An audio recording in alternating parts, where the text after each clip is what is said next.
In today's video, we're talking about the news, the best news that I've found over from the last 7 days. This session is really designed to keep you up to date and keep you informed as to developments in the AI sphere. A lot of the articles will be directly applicable to real estate, some not so much, but it's all useful information for you. Be interesting to find out how you feel about this type of news on this type of video, and do feel free to leave comments and any feedback. So thank you so much for joining. Today we're going to talk about the news from the last 7 days and news that we feel is important to you. So this is the first of hopefully what's likely to be a weekly series. So I would love to hear your comments as we go through, and if there's anything that I may have missed or gotten wrong, do feel free to leave us a comment. So the first article to look at is to do with home security. So a Slovenian company has released some CCTV type of home security device that's capable of firing paintballs and tear gas at intruders. So it's very interesting. Just looking at the news article from Fox's website, if we see what they look like, this is wild. Firing things that people just come in, walking through your property. I don't know how this would go down from a legal standpoint, but it seems to chase away this actor. I imagine it's an actor. That's what the camera looks like. So yeah, it's very, very interesting, an interesting way of deploying artificial intelligence. Hopefully there won't be more of this, because you can imagine if you can shoot paintballs or tear gas, you can shoot other things as well as people. I'd imagine if you're on holiday, I suppose you might want to have something in place, but yeah, there's a way to train the device as well to make it aware of what an intruder looks like, or somebody who's being aggressive. So that's the first article. The next one is China has now created its own home-built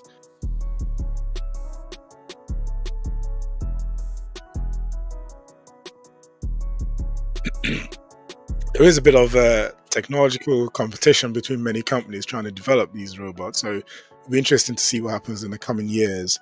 But one of the use cases is assistance at home, or getting these robots to help out in industrial situations that are harmful to humans. So yeah, it's hopefully this area will continue to grow and not damage humans, but actually assist humans in things that humans cannot do, and improve the general experience of the overall human existence. So well done to China. The next one is Udio. Udio is it says it's in beta, but Udio is a tool that can help you generate music. So generate your own tracks from a prompt. So most things in AI are prompt based, aren't they? So you go onto Udio and type in a prompt. You say make music in the style of somebody. Let's see what we'd find if is there a link to their website from here? No. Okay, let me do this. Udio music generation. Okay, so let's see what we'll find. So Udio AI, and I don't think it's this one. I think it's a Udio.ai. Is it this one?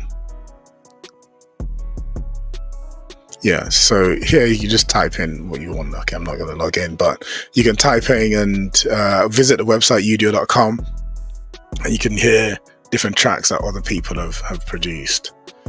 The next article is Vidu or Vidu. This is another Chinese invention, and their aim is to supplant Sora. So Sora has been all the rage. OpenAI came out with something, and we haven't gotten our hands on Sora. Vidu's come up with theirs, and was this made by?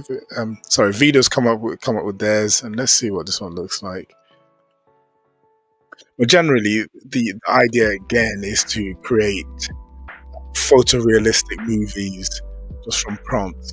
And from what they're showing on here on YouTube, it looks pretty good. But these are all demos, and the demos often look pretty amazing. Haven't played around with this yet.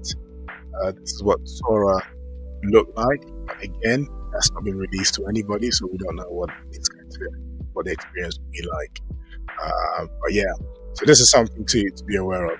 As with all these tools that I talk about, hopefully you can think of ways to use them in real estate, creating videos or properties or things. If you think of something, do leave a comment section. The next one is really Anthropic's prompt library, and I don't think I can talk about this enough. Prompting is one of the most difficult things to do. The good prompting, if you're trying to create something that's holistic, just in one go, you fire it once and it gives you back all the things that you need.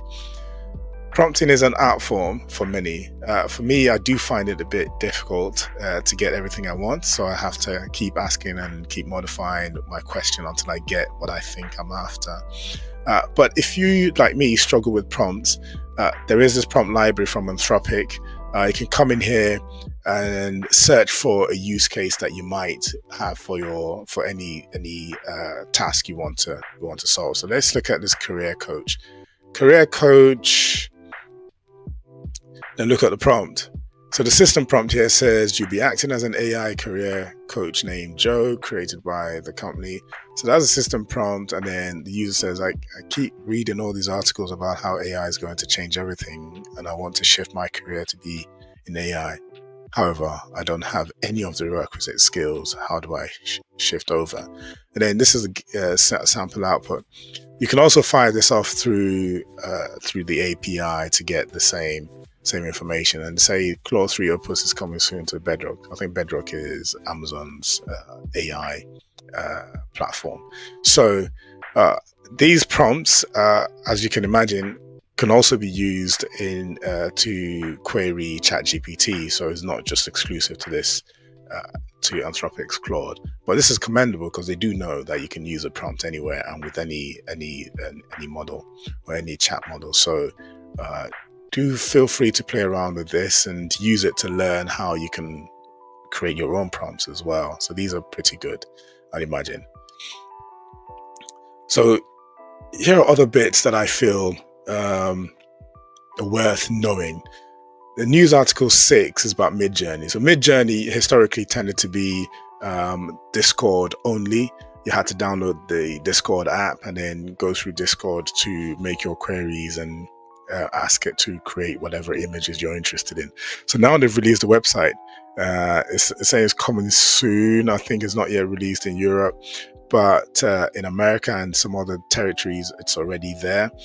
The key thing is that if you live in those territories and you want to use the web version of Midjourney, then you need to have generated at least 100 images previously, and which would also mean you're a subscriber. So yes, so think about that.